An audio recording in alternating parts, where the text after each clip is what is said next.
Salut les amis, bienvenue dans cette vidéo, alors un peu matinale là, et je change de plan aussi. Donc là on est sur le bac, et cette vidéo est sur le test ICP, comme ça je vais pouvoir aussi, je voudrais savoir aussi que vaut aussi le All for Risk que je mets tous les jours dans mon aquarium. Donc voir comment sont les oligo-éléments, comment agissent les oligo-éléments sur l'aquarium, est-ce que j'en ai assez, bon bref, plein de questions qu'on peut se poser. Et sur ce test ICP, moi j'ai choisi le test ATI. Alors pourquoi ATI? J'avais déjà essayé, j'avais déjà fait une vidéo sur les différents tests que j'avais déjà fait sur les tests ICP. Donc ATI pour moi, bon, déjà le temps de transport, là on est lundi, vendredi j'aurai des résultats, donc déjà ça va assez vite. Après au niveau pour moi au niveau de la visualisation du test ICP, il est très très simple à comprendre. Et on a aussi des recommandations, bah, d'autres le font aussi.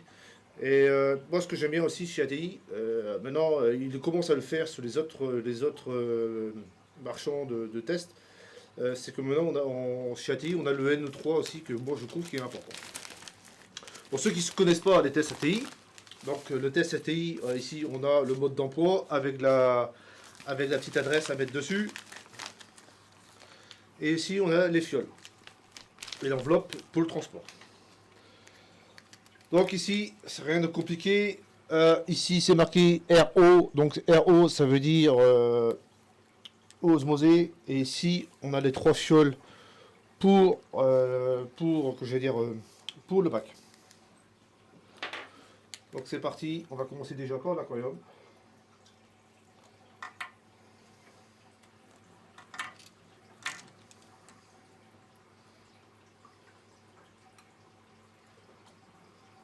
Alors, pour dégager l'odeur ou les fausses analyses, on doit rincer 3 fois la fiole.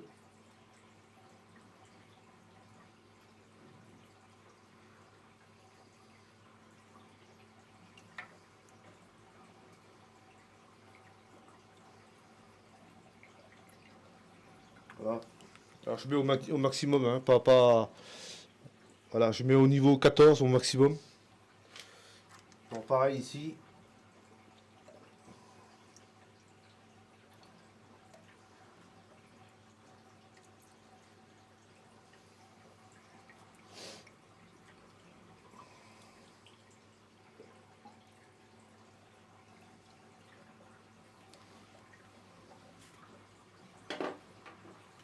Et le dernier qui me reste à faire, c'est pour l'osmosé. Alors ici, je sais pas, je vais, hop. Ici, nous avons un code barre. Dans le code barre, très important à le photographier, parce que après celui-là, on va aller sur Internet, le mettre sur votre site, sur Internet. Voilà, ici c'est ATI, donc je vais le mettre sur l'Internet. Allez, on change de décor, on va aller sur le site Internet et je vais vous montrer comment faire.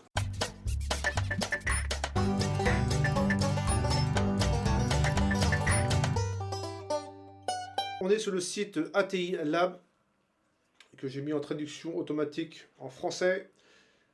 On vient ici sur votre... alors il faut déjà loguer un aquarium. Après, il faut soumettre un nouvel échantillon. L'échantillon que je viens de vous montrer, on le met dans la barre ici et on l'enregistre. On met un petit message comme quoi on a envoyé telle date. Et on attend le résultat. J'ai reçu un mail de chez ATI au bout de 2 jours comme quoi mon test est bien arrivé et que j'ai bien mon test en ligne. Donc on va voir ça tout de suite après. Mais avant ça, je vais vous parler un peu du All for Reef polyvalente où on retrouve le calcium, le magnésium et tous les éléments qu'on a besoin pour notre aquarium. Donc en fait, c'est une solution tout en un. Alors, il y a les versions Balling, je dirais, standard, on retrouve 3 composés. Et ceci, en fait, ouais, ça se met sur un bidon et ça marche très très bien. Alors, c'est un Balling qui est plutôt recommandé si vous avez un petit bac, un petit nano, un bac qui n'est pas trop chargé en aquarium. Cette solution vous suffira amplement. Moi, dans mon cas, ça me suffit aussi amplement. Donc, on va voir dans les années à venir, quand le bac aura des coraux un peu plus gros, comment ça va se comporter le All for Reef plus tard. On est sur l'analyse du bac. Donc, on voit bien qu'on est à 92% d'éléments en quantité. En indigo, on est pratiquement pareil. On est à 92%, 98% de quantité. Le polluant, c'est bon. Tout est bon. Alors ici, il y a à peine la salinité qui est un peu basse, mais autrement, par rapport à ce que je vais demander, moi, mon réglage, je vais demander un KH de 8. Donc, c'est bien ça. On voit du chlorure, tout est normal. Le sodium, le magnésium. Donc, le magnésium, je vous disais, le magnésium est présent aussi dans le produit. Le calcium est présent aussi dans le produit, donc équilibré par rapport au KH, très très bien. Le potassium est aussi équilibré, donc c'est des choses que des fois on peut être en difficulté.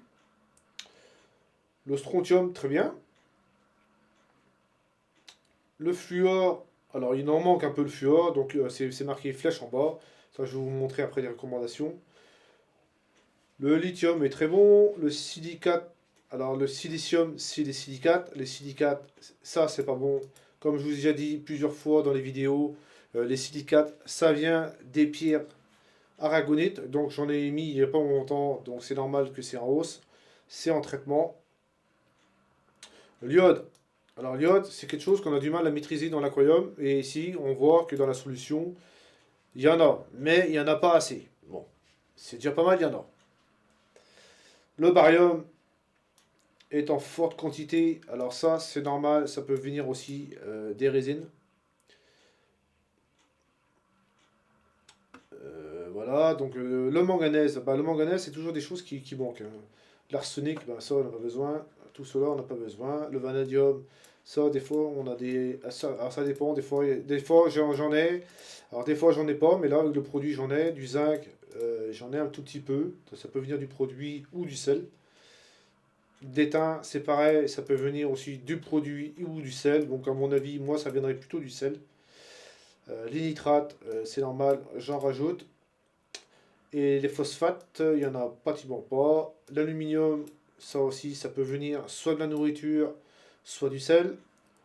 Donc, voilà. Donc, je vous ai fait le tour de mon test ICP. Donc, j'ai fait mon test ICP, c'était mon premier test ICP. Donc, je suis assez content des valeurs. Et les recommandations, eh ben, je me retrouve en fait que à rajouter en fait que 3 produits en recommandation. Alors, je suis assez content parce que bon, ça fait longtemps que j'utilise des racks et quand je faisais des tests ICP, il me fallait énormément de produits à rajouter. J'avais déjà fait une vidéo il y a longtemps de mon gros bac où il y avait énormément de produits à rajouter. Je crois qu'il y en avait 6 ou 7 à rajouter. Et là, je me retrouve avec 3. Et je dirais que les 3, alors le manganèse et le fluor, il arrive à le maîtriser. Mais le manganèse, à mon avis, le test ICP, il ne doit pas le trouver ou il n'arrive pas à déterminer le taux. Donc c'est pour ça qu'il me dit de rajouter des quantités. Et l'iode, il en manque, mais bon, voilà, c'est vraiment pas grand-chose. 3 doses de 1 ml tous les jours. Sur 3 jours, c'est pas grand-chose. Voilà les recommandations que j'ai. Alors les phosphates, ils vont te dire qu'il n'y en a pas assez. Bon, ça, chacun gère son phosphate comme il peut. Alors comme je disais, le barium, il est en excès. Alors ça, je pense savoir d'où ça vient. Alors comme je vous ai dit, c'est les masses filtrantes. Alors en fait, je suis en train de traiter les silicates avec des masses filtrantes. Donc ils retrouvent du barium dans les masses filtrantes. Et l'aluminium aussi, ça vient aussi des masses filtrantes. Je vous ai dit tout ce qu'il fallait savoir sur le All4Reef. Sachez que le All4Reef, vous le trouvez en 2 solutions, soit en liquide, soit en poudre. La marque Tropic Marin aussi, il faut savoir que c'est une marque qui est très très rigoureuse au niveau de la qualité de ses produits. Au niveau du sel aussi, vous trouverez aussi énormément de sel. Et il est vraiment recommandé sur sur des grandes marques allemandes, je dirais, des marques françaises aussi qui le conseillent. Justement, il y a la vidéo que je vous ai montrée avec Rudy, il conseillait aussi la marque Tropic Marin au niveau du sel. Et c'est vrai que j'étais quand même assez surpris de ce résultat, vraiment, vraiment très, très, très, très qualitatif, que je dirais, par rapport à moi à ce que j'ai connu sur mon expérience récifale. Nous sommes sur la fin de la vidéo, alors n'hésitez pas à vous abonner à ma chaîne. Tous les contenus que je fais sont totalement gratuits. Je vous dis Kenavo, à la prochaine vidéo. Allez, bye bye.